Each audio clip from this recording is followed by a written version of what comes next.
Chapter 8, The Rusty Ruins. A few blank windows stared down at them in silence from the husks of the giant buildings.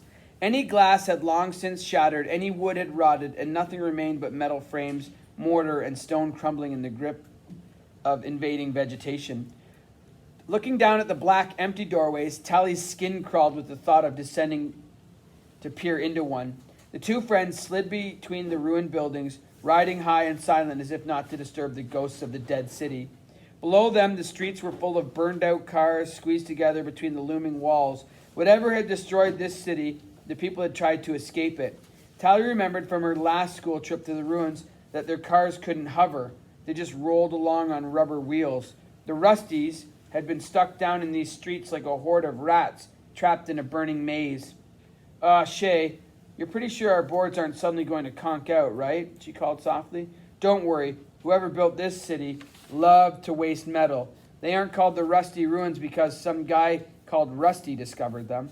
Tally had to agree. Every building sported jagged spurs of metal sticking from its broken walls, like bones jutting from a long-dead animal. She remembered that the Rusties didn't use hover struts.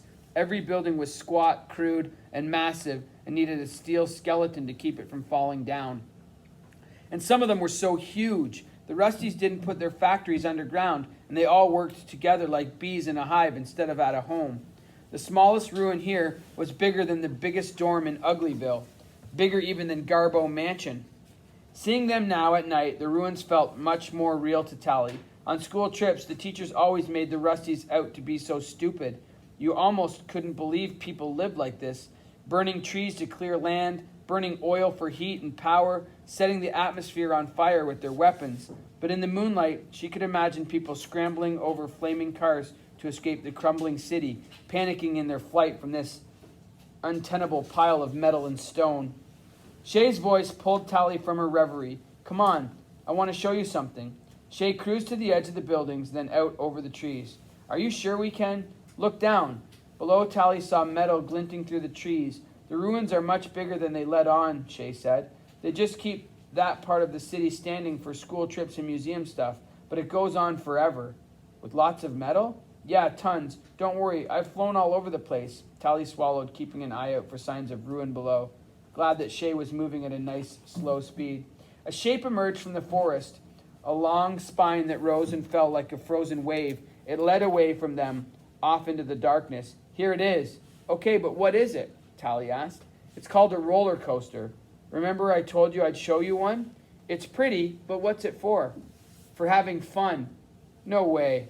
Yeah way. Apparently the Rusties did have some fun. It's like a track. They would stick ground cars to it and go as fast as they could. Up, down, and around in circles, like hoverboarding without hovering. And they made it out of some really unrusty kind of steel. For safety, I guess. Tally frowned. She'd only imagined the Rusties working in the giant stone hives and struggling to escape on that last horrible day, not having fun. Let's do it, Shay said. Let's roller coaster. How? On your board. Shay turned to Tally and said seriously, but you've got to go fast. It's dangerous unless you're really moving. Why? You'll see. Shay turned away and sped down the roller coaster, flying just above the track. Tally sighed and leaned hard after her.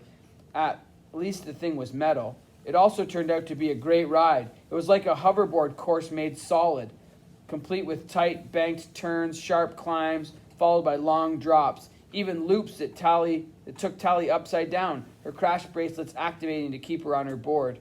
It was amazing what good shape it was in. The Rusties must have built it out of something special, just as Shay had said. The track went much higher than a hoverboard could go on its own. On the roller coaster, hoverboarding really was like being a bird. It wound around in a wide, slow arc, circling back toward where they'd started. The final approach began with a huge climb. Take this part fast, Shay shouted over her shoulder as she zoomed ahead. Tally followed at top speed, rocketing up the spindly track. She could see the ruins in the darkness, broken, black spires against the trees, and behind them, a moonlit glimmer that might have been the sea. This was really high. She heard a scream of pleasure as she reached the top. Shay had disappeared. Tally leaned forward to speed up. Suddenly, the board dropped out from under her. It simply fell away from her feet, leaving her flying through the midair. The track below her had disappeared. Tally clenched her fists, waiting for the crash bracelets to kick in and haul her up by her wrists. but they had become as useless as the board, just heavy strips of steel dragging her toward the ground. "Shay!" she screamed as she fell into blackness. Then Tally saw the framework of the roller coaster ahead. Only a short segment was missing. Suddenly the crash bracelets pulled her upward, and she felt the solid surface of the hoverboard coming up from under her feet. Her momentum had carried her to the other side of the gap. The board must have sailed along with her, just below her feet for those terrifying seconds of free fall. She found herself cruising down the track to where Shay was waiting at the bottom. "You're insane," she shouted. "Pretty cool, huh?" "No," Tally yelled. "Why didn't you tell me it was broken?" Shay shrugged. "More fun that way." More fun? Her heart was beating fast, her vision strangely clear. She was full of anger and relief and joy. Well, kind of. "But you suck."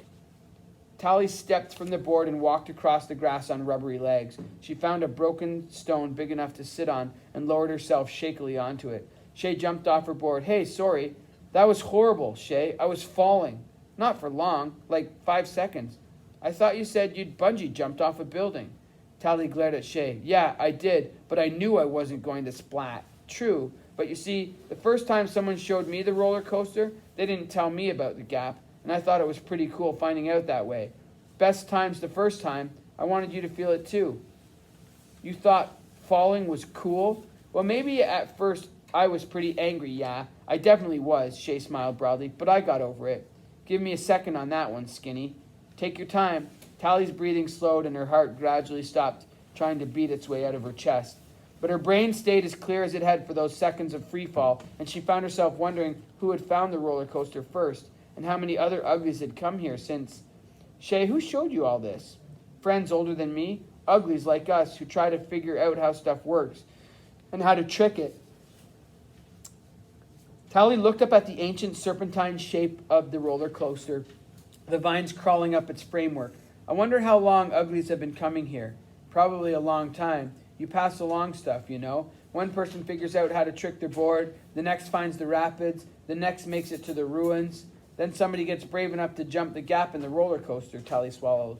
"Or jumps it accidentally," Shay nodded. "But they all get turned pretty in the end." "Happy ending," Tally said. Shay shrugged. "How do you know it's called a roller coaster anyway? Did you look it up somewhere?" "No," Shay said. "Someone told me." "But how'd they know?" "This guy knows a lot of stuff. Tricks, stuff about the ruins. He's really cool." Something about Shay's voice made Tally turn and take her hand. "But he's pretty now, I guess." Shay pulled away and bit a fingernail. "No, he's not." "But I thought all your friends..." "Tally, will you make me a promise? A real promise?" "Sure, I guess. What kind of promise?" "You can never tell anyone what I'm about to show you." "It doesn't involve free fall, does it?" "No." "Okay, I swear." Tally held up her hand with the scar she and Paris had made. "I'll never tell anyone." Shay looked into her eyes for a moment, searching hard, then nodded. "All right, there's someone I want you to meet. Tonight." "Tonight? But we won't get back into town until..." "He's not in town," Shay smiled. "He's out here."